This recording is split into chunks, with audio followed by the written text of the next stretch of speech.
salasun muhlikatun, 3 yang dapat membinasakan manusia.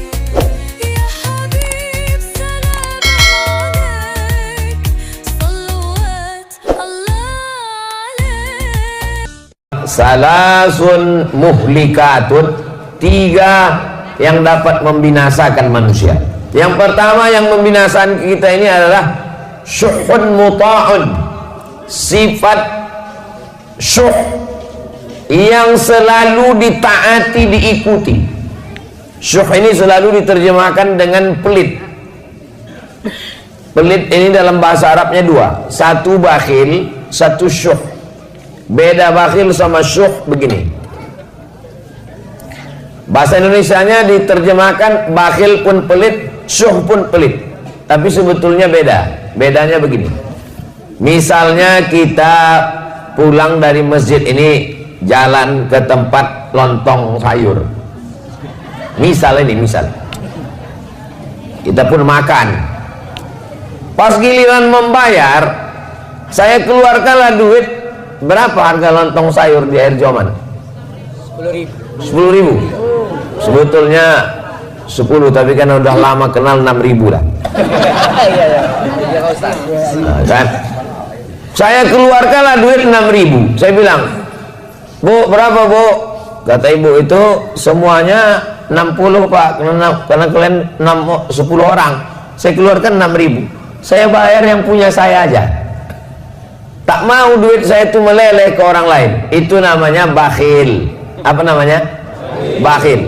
Kalau duit itu hanya untuk dia saja, itu namanya orang ini bakhil. Kalau syuh tadi, pas giliran membayar, dibilangnya ke kawannya, sakit pula perut gue. Duit dia jangankan ke orang lain, ke perut dia sendiri pun tak mau dia. Duit dia disimpannya untuk beli sawit. Duitnya tak mau meleleh sama sekali. Itu namanya syuh. Jadi antara bakhil dengan syuh mana yang lebih parah? Syuh. Makanya dalam Quran dikatakan, wa may yuqa syuhha nafsihi, siapa yang selamat dari penyakit syuh, fa ulaika humul muflihun. Ulaika humul muflihun. Itulah orang beruntung. Subuh ini insyaallah kita selamat dari penyakit syuh. Amin. Kalau mau ngetes nanti balik dari sini, pergilah ke tempat lontong sayur. Biar nampak mana yang bakhil, mana yang syuh.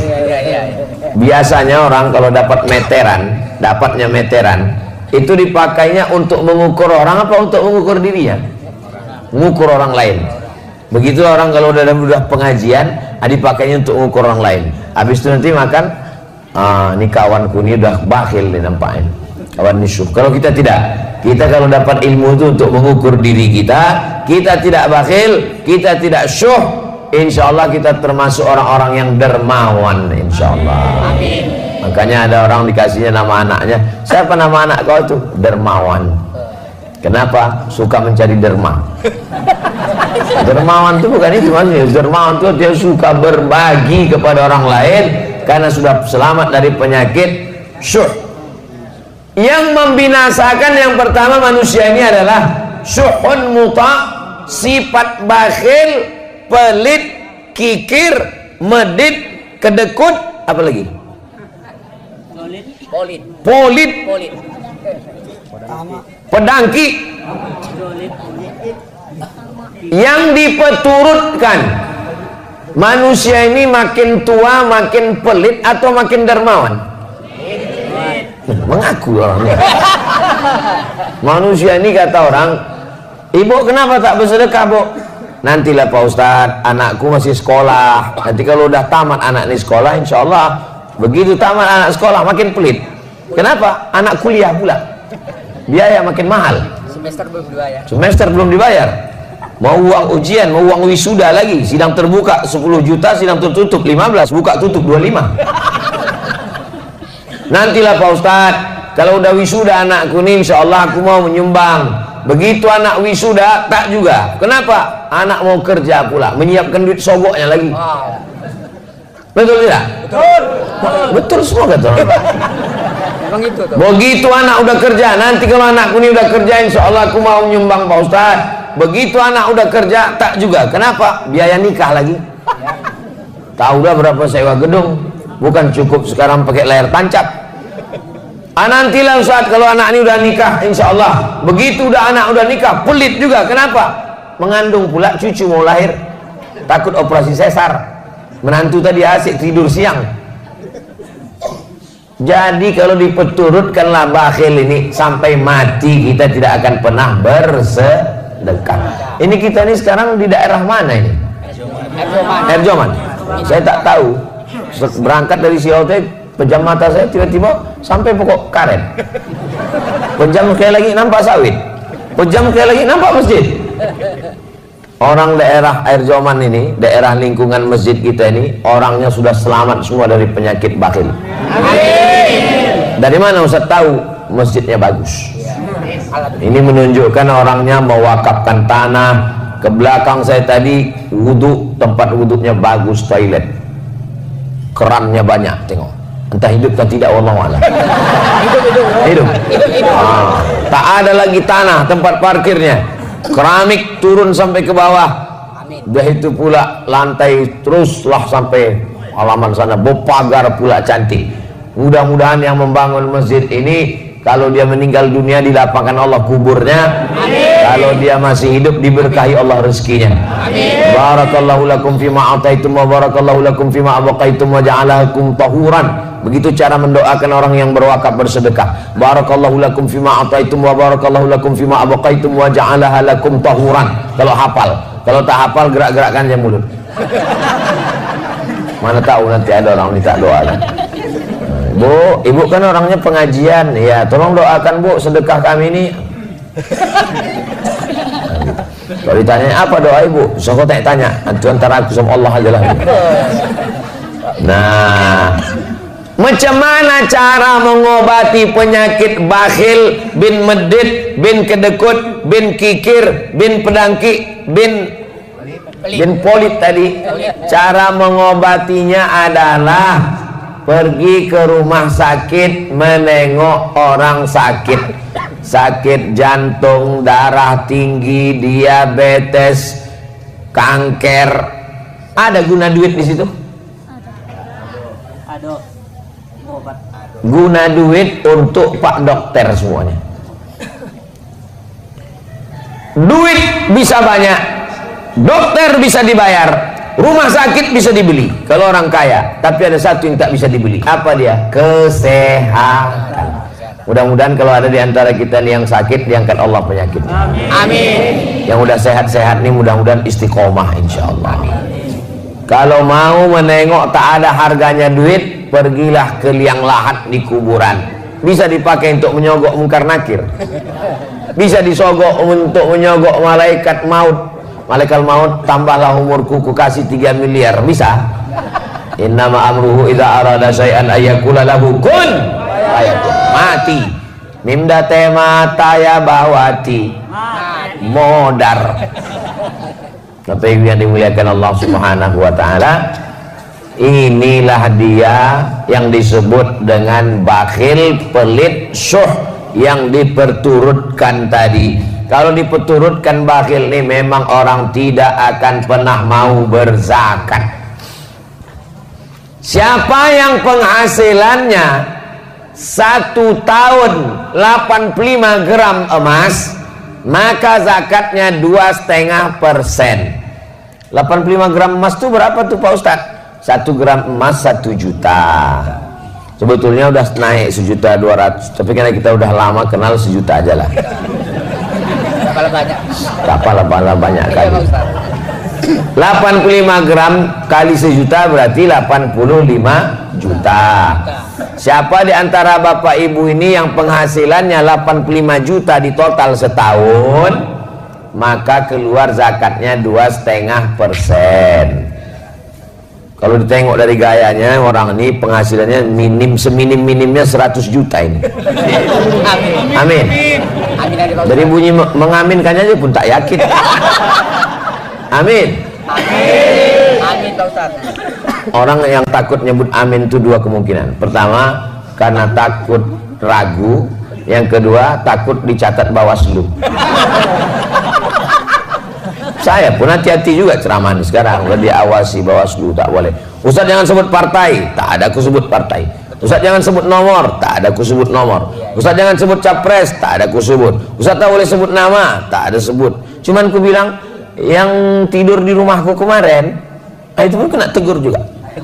Tak boleh sebut calon presiden yang tidur di rumah Ustaz. Tahu yang tidur di rumahku kemarin? Tahu. Tak boleh sebut itu.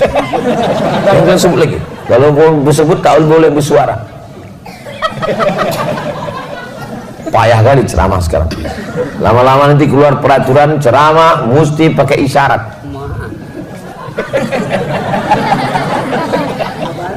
Bapak Ibu yang dimuliakan Allah Subhanahu wa taala, maka keluarkan zakat 2,5%. Kalau 100 juta zakatnya 2,5%, berapakah zakat dari 100 juta?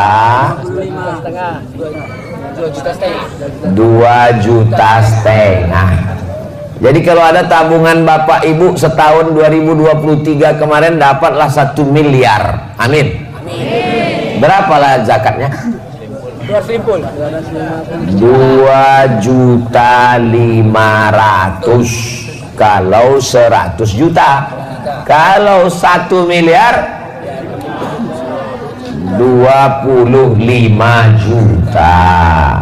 Ada orang dibayarnya lah zakatnya 100 juta. Ustaz, saya bayar zakat saya 100 juta. Kalau 100 juta zakat dia, berarti pendapatannya tahun itu, memang kalau belum sarapan nih Pak yang ngitung-ngitung memang. Kalau tuan pergi ke Medan, hati-hati digigit belatung. Kalau awak belum sarapan, memang payah menghitung-hitung. Kalau ada orang membayar zakat 100 juta, itu berarti duitnya 4 miliar. Bapak berapa bayar zakatnya Pak? Aku bayar zakat 100 juta Pak Ustadz. Oh, berarti duit Bapak 4 miliar. Enggak, duitku cuma 400 juta. Loh, kenapa duit Bapak 400 juta Bapak keluarkan 100 juta? Bapak keluarkan 100, berarti Bapak salah hitung. Saya tak salah hitung Pak Ustadz. Kenapa Bapak keluarkan 100? Aku mau memancing rezekiku. Ada jenis manusia macam, cuman manusia yang macam gini tak banyak. Udah hampir-hampir punah lah. Perlu dibudidayakan. Jauh berjalan banyak ditengok, lama hidup banyak dirasa. Lain padang, lain belalang, lain lubuk, lain ikannya. Banyaklah saya jumpa manusia yang unik-unik macam ini. Tapi tak banyak kali. Cara dia untuk menjolok rezeki itu adalah dibanyakkannya zakatnya, biar supaya diturunkan Allah. Dan memang manjur rupanya. Jangan berhitung-hitung sama Allah. Ini banyak orang ini berhitung-hitung sama Allah. Kau kalau berhitung-hitung sama Allah, nanti Allah berhitung-hitung pula sama kau. Dikasihnya napas setengah. Baru tahu, tak sampai ke ujung. Bayar pajak lagi Ustaz. Belum bayar pajak lagi. Bayar pajak bukan main takutnya sama petugas pajak. Kalau bayar zakat tak ada takut sama sekali. Kita semua akan mati menghadap Allah Subhanahu wa ta'ala. Inilah yang pertama, syuhud muta'. Yang kedua, hawa muttaba', memperturutkan hawa nafsu. Semua hawa nafsu kalau diperturutkan binasa. Makan, dalam Islam boleh makan? Boleh. Tapi ada yang boleh dimakan, ada yang tak boleh dimakan. Jangan semua yang kaki 4 dimakan. Jangan semua yang merayap dimakan. Kereta api pun dimakan.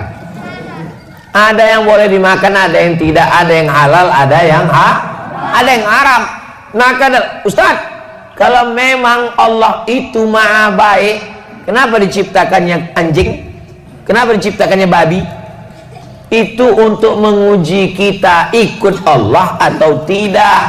Kalau memang Allah itu baik, kenapa diciptakannya setan?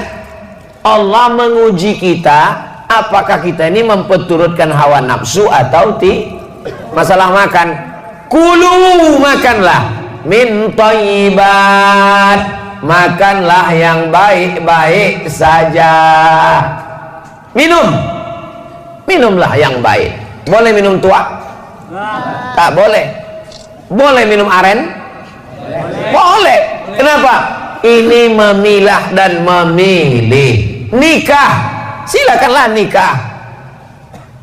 Yang dinikahi yang baik-baik saja. At-thayyibuna lit-thayyibat, memperturutkan hawa nafsu. Itulah mengapa kita disuruh mengenal hawa nafsu. Macam mana cara mengenal hawa nafsu? Disuruh berpuasa besok hari Senin. Siapa yang puasa besok hari Senin, mengqadha puasanya yang tinggal kemarin Ramadan, sekarang sudah masuk bulan Rajab. Ramadan kemarin belum diganti, ini sudah mau masuk Ramadan lagi, Rajab Syaban, gantinya hari Senin, dapat 3. Qadha dapat, puasa Senin dapat, puasa Rajab dapat. Tapi niatnya cuma satu saja, niatnya puasa qadha. Ibu-ibu yang tinggal kemarin 7 hari qadha. Selalu saya Ustaz Somad nih kalau ceramah yang diingatkannya puasa ibu-ibu aja. Ibu memang tinggal 7, rupanya lakinya 17 hari tinggal. Faman kana minkum maridhan, siapa yang kemarin sakit, au ala safarin, musafir, fa iddatum min ayyamin ukhar, diganti di hari yang lain. Itulah yang kemarin musafir. Ustaz kemarin ada musafir? Ada. Berapa jarak musafirnya? Jarak qashar sholat 89 km. Dari Air Joman ke Medan itu 180 km. Kalau tak percaya hitung sendiri. Bisa qashar? Bisa, lewat 89 km. Asal bisa qashar boleh tak puasa. Sampai di kereta api, makannya sate, dimakannya kerang, dimakannya udang. Datang orang, kau Islam, kenapa kau tak puasa? Faman kana minkum maridhan aw ala safarin fa iddatun min ayyamin ukhra. Ada bapak-bapak badannya tegap berotot, kumis melintang, berbisik bertanya ke saya, Ustaz, apa hukumnya tak puasa? Kenapa bapak tak puasa? Badan bapak sehat. Buah pinggangku udah dicabut dokter 1. Tak bisa aku tak puasa Pak Ustadz, tak boleh kerja berat, tak boleh tak masuk energi ke badan, aku mesti puasa. Maka kalau bapak tak bisa puasa, diganti di hari yang lain.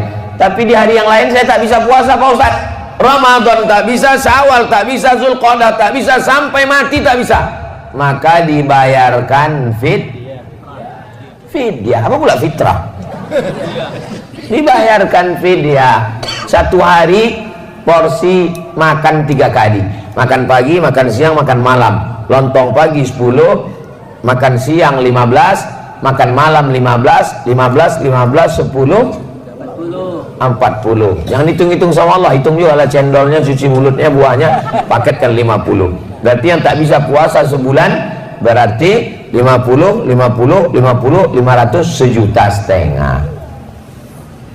Hawa muttaba. Tapi kalau orang memperturutkan hawa nafsu, disuruh kita puasa untuk mengenal hawa nafsu. Jam 2 siang, mau orang kaya, mau orang miskin, mau diplomat, mau pejabat, kalau udah jam siang mukanya pucat, lapar, haus, mau mengamuk aja bawaannya. Betul? Menengok air sungai ular di Medan, mau menengok sungai Delhi, mau menengok sungai, ditengok air sungai Danau Toba, rasanya mau diminum semua, tak hilang haus. Tapi begitu terdengar suara azan, Allahu Akbar, Allahu Akbar, masuk 2-3 teguk kurma 2 biji, hilang hawa nafsu. Itulah hawa nafsu itu. Hawa nafsu ini semua rasanya. Anak-anak muda nih kalau sebelum nikah ini, semua playboy cap tupai. Semua anak gadis orang mau dinikahinya. Tapi begitu sudah nikah, punya anak, pas ditanya, "Cemana?" "Cukuplah Pak Ustaz, satunya aja pun udah mau mati kali puasa." Begitulah hawa nafsu ini. Maka yang paling bahaya ini adalah memperturutkan hawa. Kira-kira kalau manusia ini dikasih duit 1 ton emas, cukup apa tak cukup? Lau kana li bani Adam wadiyan min zahab, seandainya manusia ini punya 1 lembah dari emas, ini bukit, di tengah ini ada lembah, isinya emas semua, walan tamla fahu illa turab, tidak akan pernah puas sampai mulutnya disumbat tanah. Maksud disumbat tanah tuh mati, masuk liang lahat, masuk cacing tanah ke mulut, barulah kata dia, cukup ya Allah. Makanya kalaulah orang tidak menturutkan hawa nafsu, selamatlah dunia akhirat. Doakan supaya yang ceramah ini pun tidak diperturutkan hawa nafsu. Amin. Karena tapi ustadz kan ustadz, masa ustadz digoda setan juga? Ustadz yang setan yang menggodanya ustadz setan juga. Dia memang setan, tapi di kalangan setan itu dia ustadznya setan. Kawasan Pak. Ustadz kan tamat dari Mesir.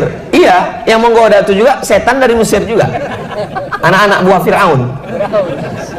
Nah tadi doakan jamaah. Jamaah ini kalau mendoakan jangan doakan cuma anak bininya, doakan juga ya Allah Ustaz Somad itu pun janganlah lagi dia diperturutkan hawa nafsu, supaya kita ini bisa mengendalikan hawa nafsu.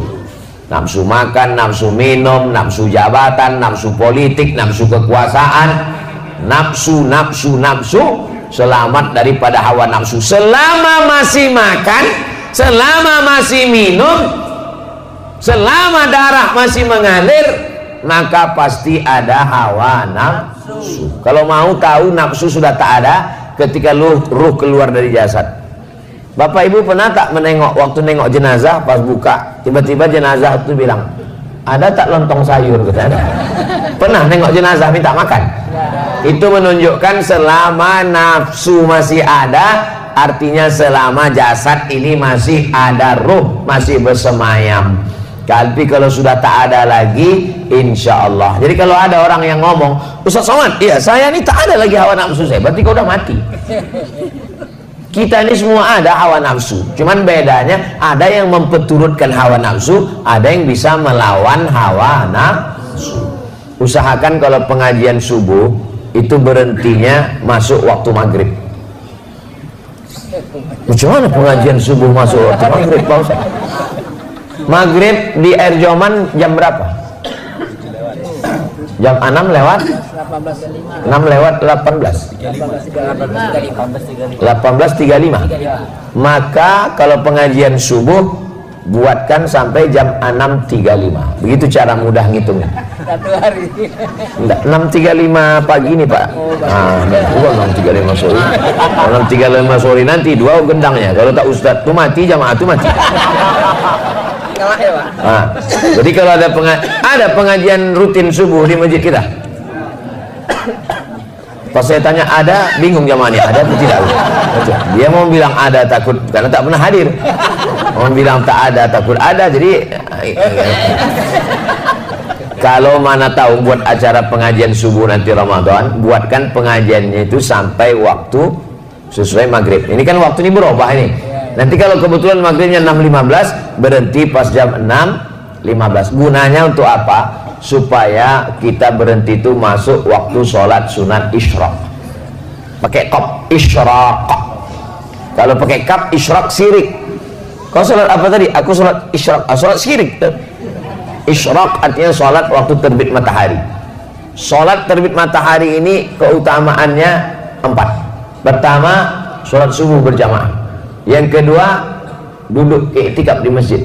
Yang ketiga, berzikir. Yang keempat, sampai terbit matahari. Kalau dilaksanakan, kanat lahu ka ajri hajjatin wa umrah, dapat pahala seperti haji dan umrah. Nah, udah buku kok ayam. Pertama, bakhil. Yang kedua, memperturutkan hawa nafsu. Yang terakhir, yang ketiga. Kami perhatikan Ustaz Somad dari semalam ceramahnya di Silau Laut, di Air Joman, nanti di Tanjung Balai, 3 terus. Kenapa 3? Karena Kak Nur Aini ini nomor 3. Yang ketiga, fokus ini dulu, itu nanti.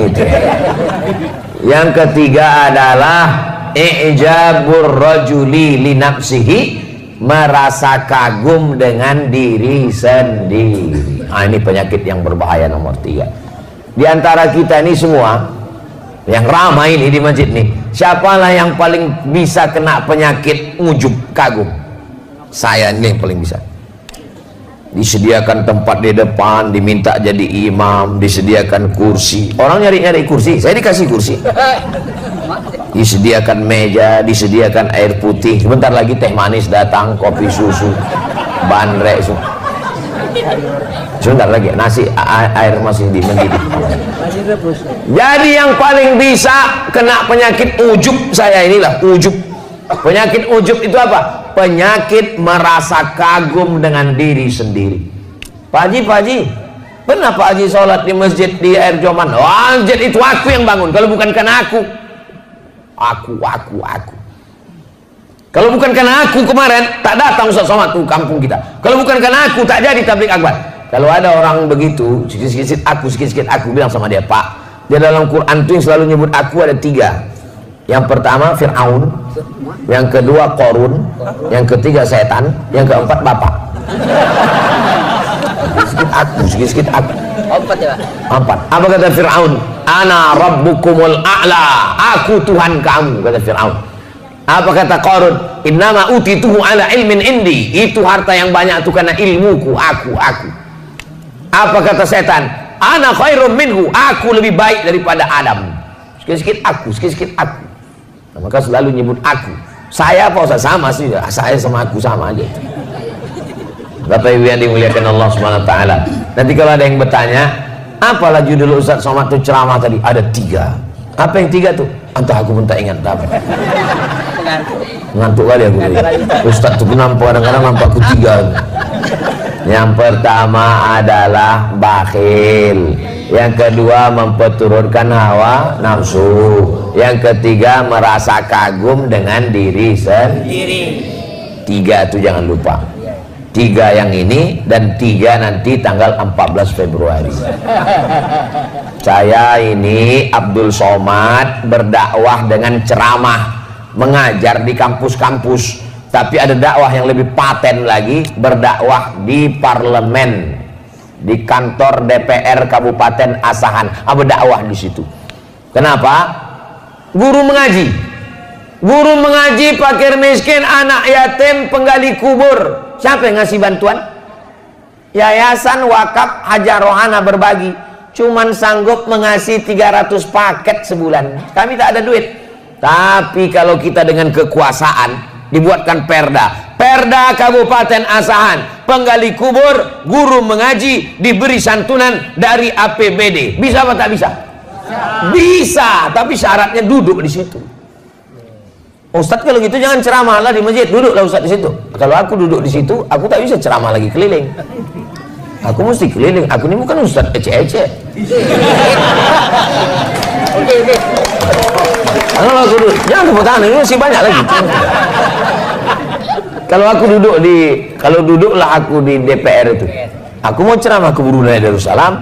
Aku jadwalku ke Brunei setahun 2 kali, ke Sabah sekali. Aku profesor di University Islam Sultan Syarif Ali, profesor lagi di University Malaysia Sabah, profesor lagi baru diminta kemarin di University Malaka. Macam mana aku mau ceramah? Nah, maka aku tanyalah saudaraku, kakakku, ku tanya, siapa di antara kalian yang siap? Kalau siap nanti ku dukung, ku kampanyekan. Kata Kak Ani, aku siap, kata dia. Secara pendidikan dia S2, SH, MH. Siap kakak nanti? Siap. Nah, insya Allah nanti aku keliling 3 kecamatan. Kecamatan mana aja? Kecamatan Silo Laut, Kecamatan Air Joman, Kecamatan mana lagi Kak?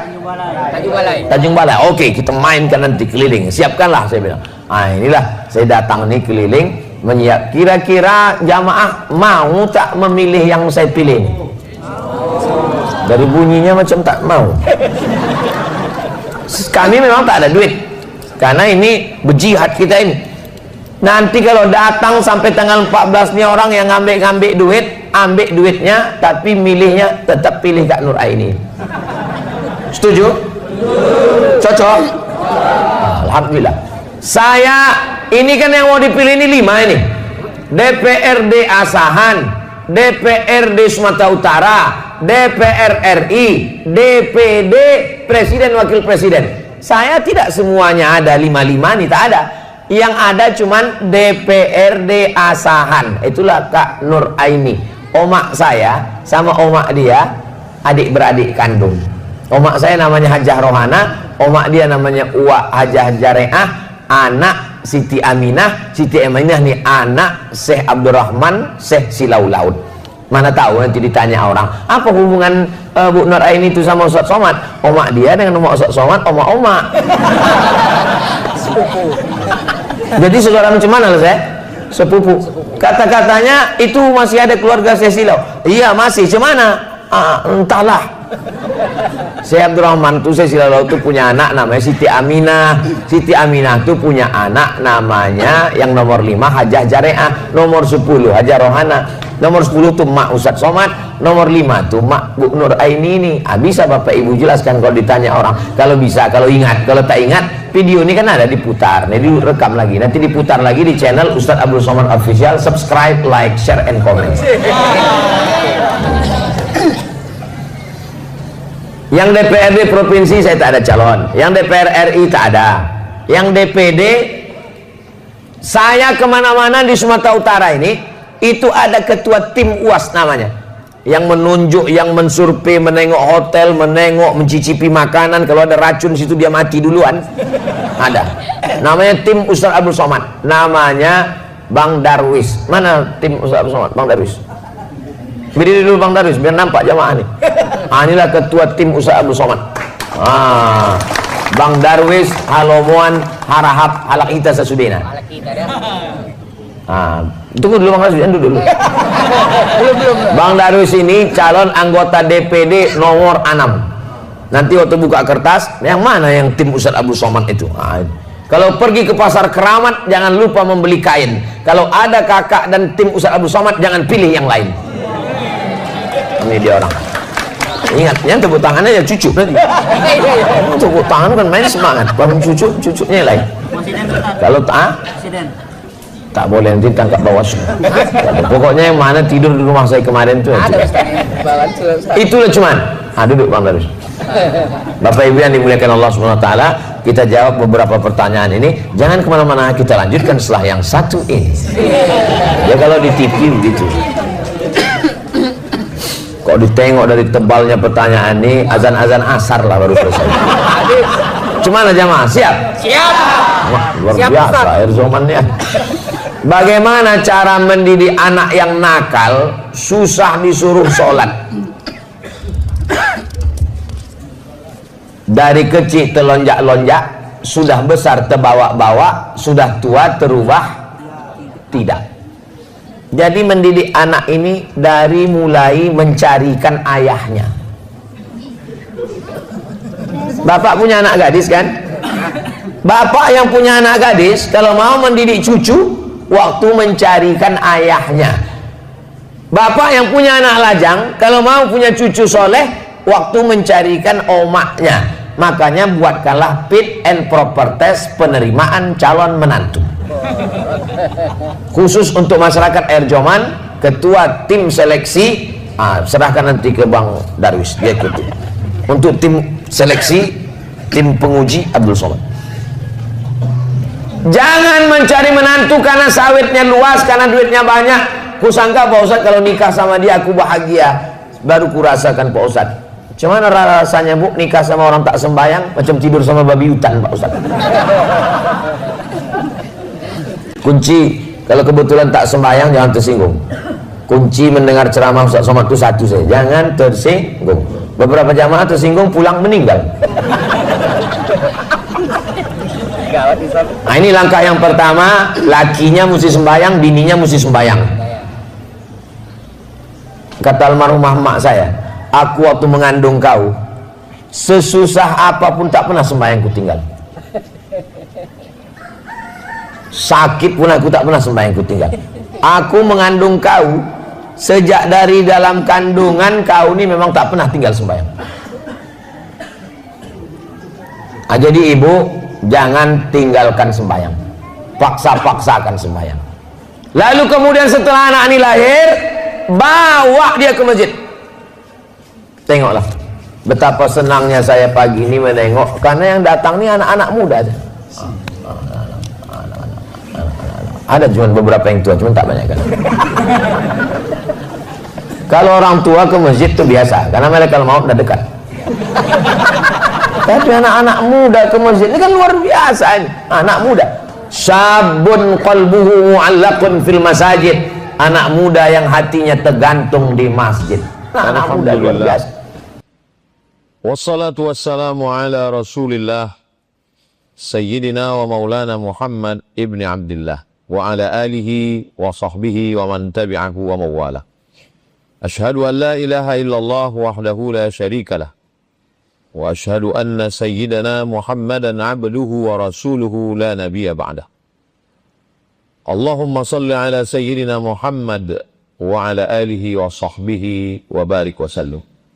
قال الله تعالى في القرآن العظيم وهو أصدق القائلين أعوذ بالله من الشيطان الرجيم يا أيها الذين آمنوا اتقوا الله حق تقاته ولا تموتن إلا وأنتم مسلمون وقال تعالى في آية أخرى يا أيها الذين آمنوا اتقوا الله وقولوا قولا سديدا يصلح لكم أعمالكم ويغفر لكم ذنوبكم ومن يطع الله ورسوله فقد فاز فوزا عظيما عباد الله أوصيكم ونفسي بتقوى الله وطاعته فقد فاز المتقون. Hadirin jamaah Jumat yang dimuliakan Allah Subhanahu wa taala. Seandainya ada orang yang lahir di hutan lalu bapak ibunya mati, meninggal dunia, dia hidup sebatang kara, dibesarkan oleh alam, apakah dia akan bertuhan? Jawabannya, dia bertuhan tapi tidak beragama. Karena di dalam hutan tidak ada yang mengajarkan agama. Tapi bertuhan pasti. Karena bertuhan adalah fitrah, naluri, sifat bawaan manusia. Orang kalau dia lahir tanpa ada ayah, tanpa ada ibu, tidak ada guru, dia pasti akan makan. Nanti kalau dia lapar, dia akan mencari sendiri, semua akan dia makan. Dapat pisang, dia makan pisang. Dapat bambu, dia makan bambu. Dapat rumput, dia akan makan rumput. Karena orang tua lah yang mengajarkan, ini nasi, ini rumput. Sampai masanya dia haus, dia akan minum. Apa saja yang ada cairan, dia akan minum. Itu sudah naluri manusia. Dan sampai pada usia remaja, dia pun akan menyalurkan libido seksual. Kebutuhan biologis. Begitu juga dengan bertuhan.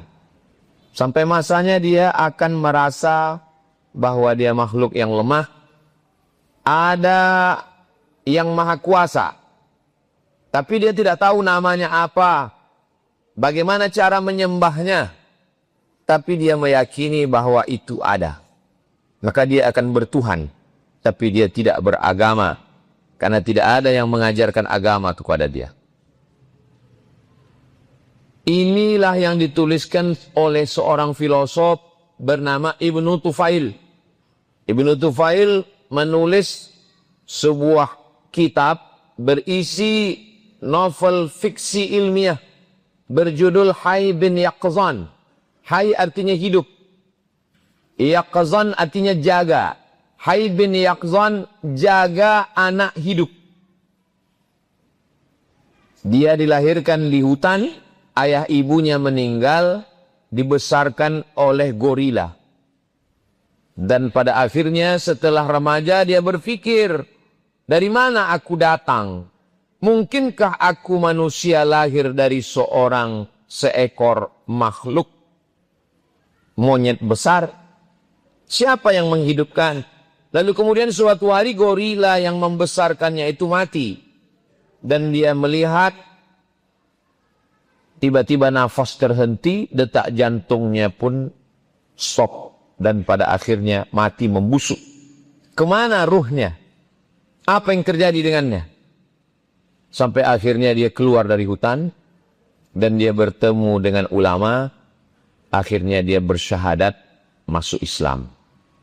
Sebetulnya cerita itu hanya ingin membuktikan bahwa andai tidak ada ulama, tidak ada agama, orang bertuhan.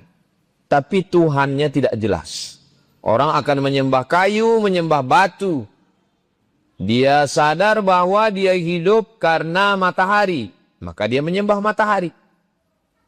Lalu kemudian dia lihat yang memberikan ikan dan air adalah sungai. Orang akan menyembah sungai.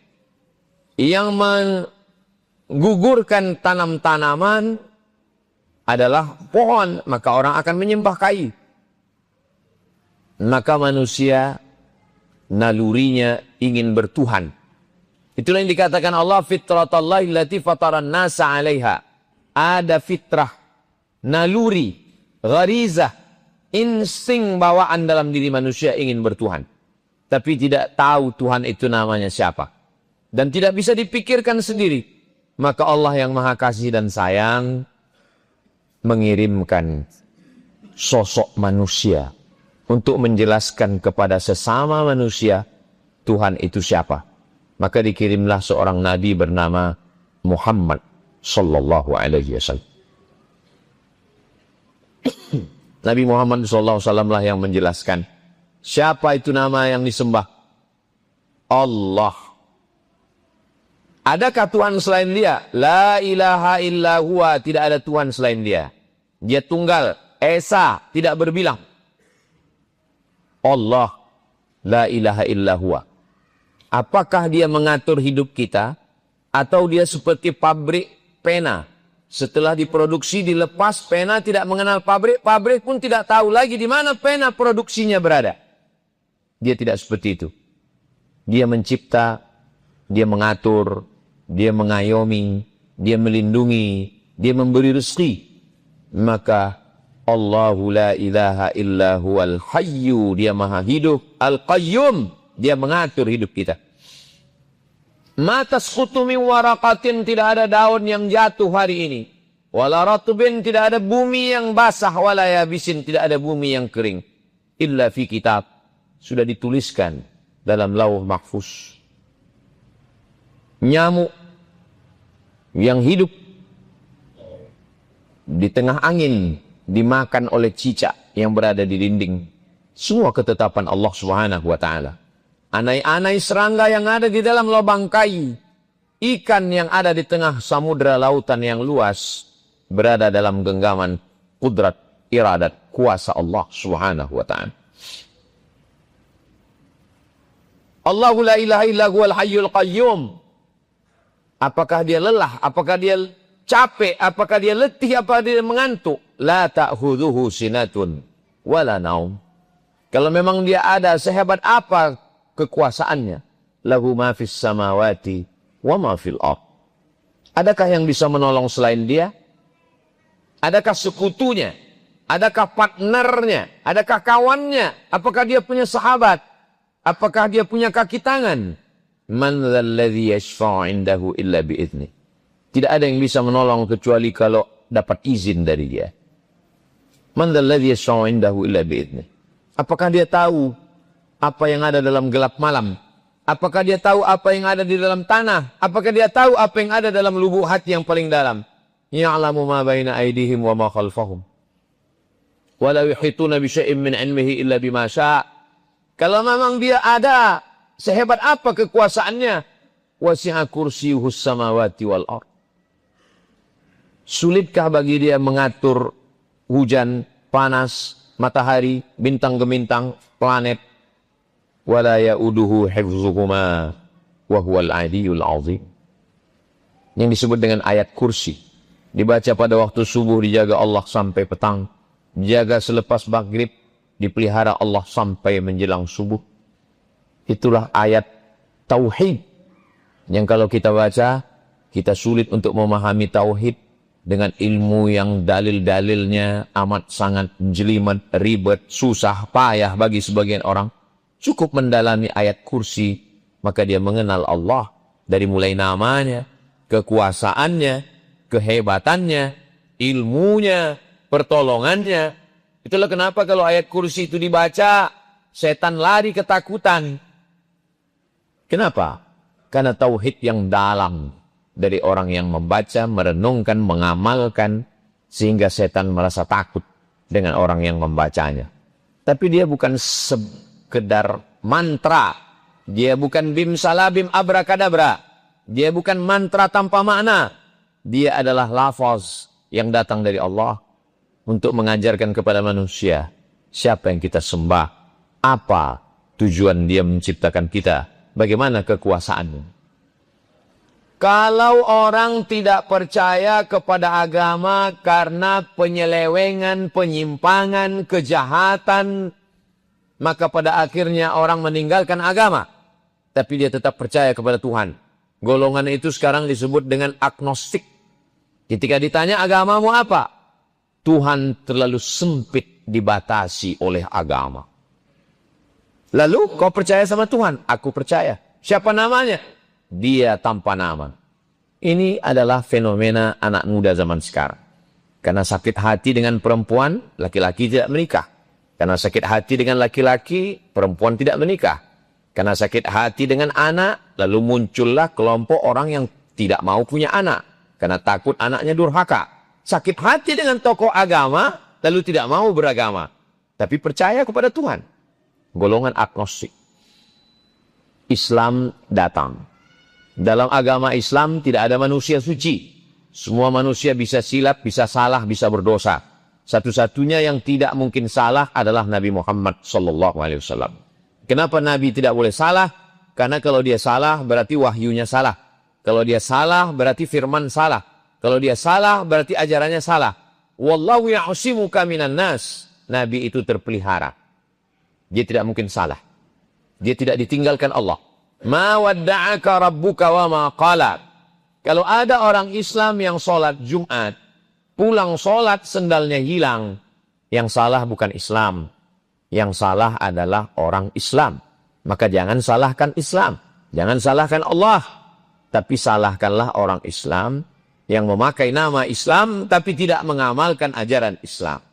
Salah berpikir akan membuat orang salah mengambil keputusan.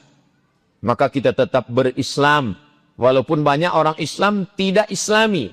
Mengaku Muslim tapi perbuatannya tidak sesuai ajaran Islam. Yang salah bukan Islam. Yang salah adalah orang yang mengaku dirinya Muslim, bapaknya Muslim, ibunya Muslimah, tinggal di negeri mayoritas Muslim, tapi nilai-nilai Islam tidak diamalkan. Lalu kemudian orang menyalahkan Islam karena perbuatan orang Islam. Al-Islam mahjubun bil muslimin. Islam ini terhalang cahayanya karena perbuatan orang Islam itu sendiri. Bersyukurlah orang-orang Barat yang belajar Islam dari internet. Dia download Al-Quran, dia terjemahkan ke dalam berbagai bahasa, dia fahami, masuk Islam. Setelah masuk Islam, sholat di masjid. Pulang dari masjid, barang yang dia letakkan hilang. Setelah itu dia ucapkan, Alhamdulillah, aku masuk Islam. Bukan karena melihat orang Islam, tapi karena belajar Islam dari sumbernya. Bersyukurlah kita yang masih bisa belajar dengan ulama. Yang benar, yang ahli sunnah wal jamaah. Al-ulama warathatul anbiya. Kenapa kalau orang tidak bertuhan? Tidak ada orang yang tidak bertuhan. Datanglah seorang mulhid ateis yang mengaku tidak bertuhan. Menjumpai Imam Abu Hanifah. Imam mazhab pertama. Imam Hanafi. Meninggal tahun 150 Hijrah di Kufah, Irak. Hanafi. Aku tidak percaya kepada Tuhan. Imam Hanafi tidak membacakan ayat. Tuhan saja dia tidak percaya, apalagi ayat Quran. Imam Hanafi tidak pakai hadis Nabi. Tuhan saja dia tidak percaya, apalagi Nabi, apalagi hadis Nabi. Mereka tidak bisa diajak berdalil. Lalu Imam Hanafi mengajaknya berfikir. Seandainya kau naik perahu. Perahumu sampai di tengah laut. Dipukul ombak, dihempas gelombang, karangnya tajam, angin puting beliung, perahumu hancur berkeping. Tinggal hanya satu keping kayu. Dan tanganmu memeluk keping kayu di tengah laut yang tak bertepi. Bumi tidak nampak, kakimu tidak menginjak, tanganmu tidak berpegang. Coba tanya lubuk hatimu yang paling dalam. Adakah di sana dia yang maha kuasa selain engkau? Jawab dengan jujur. Orang itu menjawab, ya, pasti aku merasakan ada yang maha kuasa. Itulah Tuhan. Di sana kita sedang susah. Kita tidak putus asa. ada yang maha kuasa. Tapi kita tidak tahu namanya siapa. Maka datanglah Nabi yang dikirim Allah menjelaskan namanya. Walillahil asma'ul husna, Allah punya nama yang baik-baik. Fad'uhu biha. Maka serulah dia. Ya Rahman, Ya Rahim, Ya Malik, Ya Kudus, Ya Salam. Ya Mu'min, Ya Muhaimin, Ya Aziz, Ya Jabbar, Ya Mutakabbir, Ya Khaliq, Ya Bari, Ya Musawwir, Ya Ghaffar. Kita berdoa meminta, memanggil dia dengan namanya yang banyak, tapi sesungguhnya dia satu. Qul huwallahu ahad, Allah Maha Esa Tunggal, la ilaha illallah, tiada Tuhan selain dia. Jadi sesungguhnya orang-orang yang mengaku tidak bertuhan, di lubuk hati mereka yang paling dalam, mereka mengaku ada.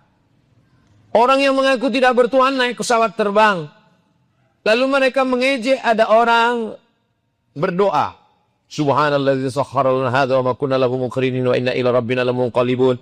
Bismillahi majriha wa mursaha rabbil ghafurur rahim. Bismillahi tawakkaltu Allah. Dia mempertawakan orang yang membaca doa. Kata dia tidak ada Tuhan. Lalu kemudian pesawat pun take off dan sampai ke tengah awan, tiba-tiba terjadi turbulensi. Tiba-tiba pesawat mengalami goncangan. Orang yang berdoa sudah menyerahkan nyawanya, dirinya kepada Allah. Setelah dia katakan bismillah dengan nama Allah, tawakkaltu 'ala Allah, aku bertawakal kepada Allah, la haula wala quwata illa billah. Dia pun tertidur. Sementara yang tidak bertuhan terjaga, terbangun. Lalu kemudian tiba-tiba spontan mulutnya berkata, oh my God. Oh Tuhan. Sesungguhnya tidak sesuai antara mulutnya sebelum ada masalah, setelah ada masalah.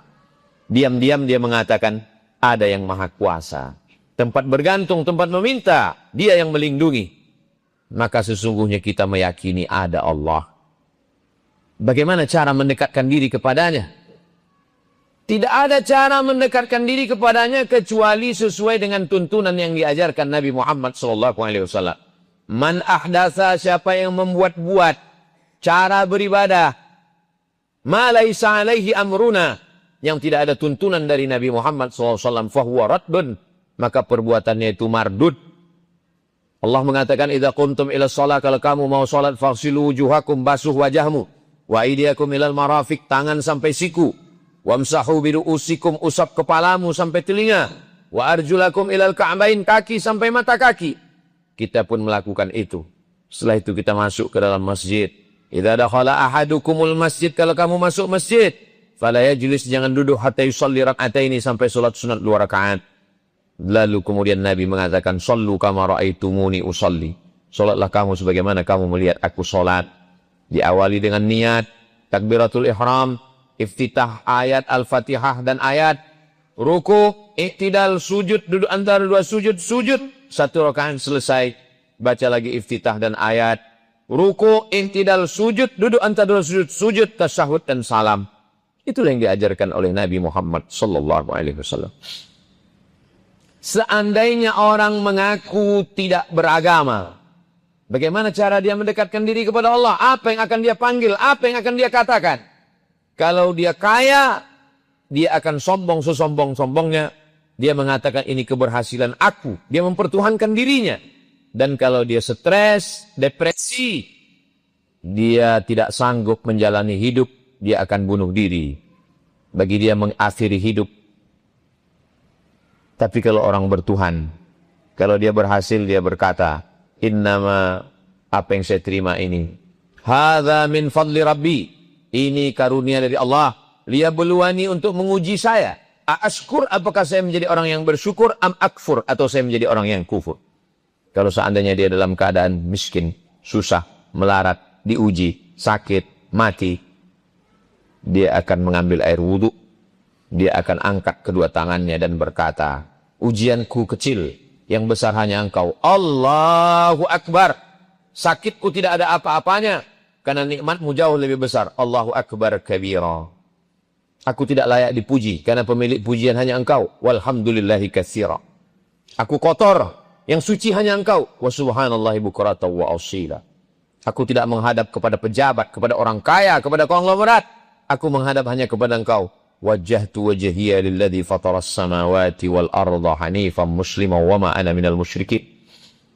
Kuserahkan semuanya kepadamu. Inna salati wa nusuki wa mahyaya wa mamati lillahi rabbil alamin. Aku tidak menyembah kayu, tidak menyembah batu, tidak menyembah hantu. La syarika lahu wa bidzalika umirtu ana minal muslimin. Setelah itu dia minta perlindungan kepada Allah dari godaan syaitan. A'udzubillahi minasyaitonir rajim. Dia tanamkan dalam dirinya bahwa Allah sayang dengan dia. Bismillahirrahmanirrahim. Dia ulang lagi segala puji milik Allah.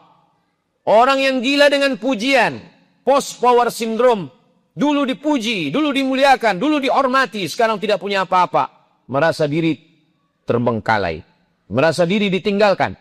Dia katakan semua milikmu. Alhamdulillahirabbil alamin. Orang yang ditinggalkan anak, ditinggalkan suami, ditinggalkan istri, ditinggalkan keluarga, tidak lagi diperdulikan. Ar-Rahmanir Rahim. Cukup Allah yang sayang kepadaku. Aku bukan apa-apa. Aku tak punya kuasa. Pemilik kuasa hanya Allah. Maliki yaumiddin. Aku hanya meminta kepadanya. Iyyaka na'budu wa iyyaka nasta'in. Berikan aku jalan. Berikan aku kesabaran. Berikan aku kekuatan. Ihdinas siratal mustaqim. Jalan yang pernah Engkau berikan kepada nabi-nabi, wali-wali, orang mati syahid, orang-orang soleh. Siratal ladzina an'amta alaihim. Bukan jalan kepada orang Yahudi, bukan jalan Nasrani. Ghairil maghdubi alaihim waladdallin. Setelah itu dia katakan, terimalah doaku ya Allah. Amin. Dia sadar bahwa nikmat yang dia terima besar. Inna a'tainakal kautsar. Banyak sudah nikmat. Nikmat hidup, nikmat sehat, nikmat nafas, nikmat jantung, buah pinggang. Allah tidak minta banyak. Fasalli li rabbika. Salatlah. Berkorbanlah. Wanhar. Adapun orang yang membunci, membuli, mengejek, menyantet, mengolok-olok, mencaci maki. Inna syani'aka huwal abtar. Mereka yang membencimu, mereka yang akan terputus. Setelah itu dia angkat kedua tangannya. Dia bengkokkan tulang belakangnya. Dia berkata, Allahu Akbar, subhana rabbiyal azimi wa bihamdi. Setelah itu dia puji lagi Allah. Karena pujian luar biasa. Orang yang gila dengan pujian, ketika pujian tidak ada, dia kehilangan pujian. Maka dia katakan, Sami Allahu liman hamidah. Rabbana lakal hamdu mil'us samawati wa mil'ul ardi wa mil'u ma syi'ta min syai'in ba'd. Kalau tidak ada lagi manusia yang mau mendengar bisikan, berbisiklah ke tanah. Malaikat-malaikat di langit akan mengabulkan permohonan. Maka dia tempelkan keningnya ke lantai, ke tanah. Dia berbisik berkata, Subhana rabbiyal a'la wa bihamdi. Setelah itu dia duduk. 8 permohonannya kepada Allah. Rabbighfirli warhamni wajburni warfa'ni warzuqni wahdini wa'afini wa'fu anni. Setelah itu dia ulang lagi. Dia tempelkan keningnya ke lantai dan berkata, Subhana rabbiyal a'la wa bihamdi. Aqrabu ma yakunul abdu min rabbihi wa huwa sajid. Orang paling dekat dengan Allah ketika dia sedang bersujud. Di saat sujud itulah dia meminta, mengadu, menangis, berkeluh kesah. Puas batinnya, penuh terasa. Sesak dada hilang. Segala keluh kesah, kesempitan, kepahitan, kepayahan. Hancur berkeping bersama lelehan air mata. Subhana rabbiyal a'la wa bihamdi. Setelah itu dia duduk, dia serahkan semuanya kepada Allah. At-tahiyatul, mubarakatuh, salawatu, thayyibatu, lillah. Semua punya engkau, bukan punya aku. Aku bukan apa-apa dan bukan siapa-siapa. Setelah itu dia ulang syahadatnya. Asyhadu an la ilaha illallah. Wa asyhadu anna Muhammadar Rasulullah. Dia tidak lupa, dia sedang berhadapan dengan Nabi. Dia ucapkan salam. Assalamu alayka ayyuhan nabi wa rahmatullahi wa barakatuh. Dia juga ucapkan salam kepada malaikat-malaikat, orang-orang soleh, manusia, jin Islam. Wassalamu alayna wa ala ibadillahi salihin. Dia perbaiki syahadatnya di hadapan Allah. Asyhadu an la ilaha illallah wa asyhadu anna Muhammadar Rasulullah. Setelah itu dia bersolawat. Allahumma salli ala Sayyidina Muhammad wa ala ali Sayyidina Muhammad kama sallaita ala Sayyidina Ibrahim wa ala ali Sayyidina Ibrahim. Allahumma barik ala Sayyidina Muhammad wa ala ali Sayyidina Muhammad kama barakta ala Sayyidina Ibrahim wa ala ali Sayyidina Ibrahim fil alamin innaka Hamidum Majid. Cukup kalau hanya cukup, tapi dia ingin bermanis-manis, bermanja-manja. Dia ingin mengadukan semua keluh kesahnya. Tak puas rasanya meminta mengadu kepada Allah. Maka dia katakan, Rabbighfirli ma qaddamtu wa ma akhartu wa ma asraftu wa ma a'lantu wa ma asraftu wa ma anta a'lamu bi minni antal muqaddimu wa antal muakhiru. La ilaha illa anta subhanaka inni kuntu minadh dhalimin. Lalu dia meminta 4 permohonan kepada Allah. Allahumma inni a'udzubika min adzabi jahannam, wa min adzabil qabri, wa min fitnatil mahya wal mamat, wa min syarri fitnatil masihid dajjal. Setelah itu dia tetap juga belum ingin berpisah dengan Allah. Dia minta lagi kepada Allah. Allahumma a'inni ala dzikrika wa syukrika wa husni ibadatik. Setelah itu barulah dia mengucapkan Assalamualaikum warahmatullah. Assalamualaikum warahmatullah. Begitulah Nabi mengajarkan kita supaya tak putus asa, supaya senantiasa berharap kepada Allah. Barakallahu li wa lakum fil Qur'anil azim. Wa nafa'ani wa iyyakum bima fihi minal ayati wa dzikril hakim. Wa taqabbala minni wa minkum tilawatahu innahu wal ghafurur rahim.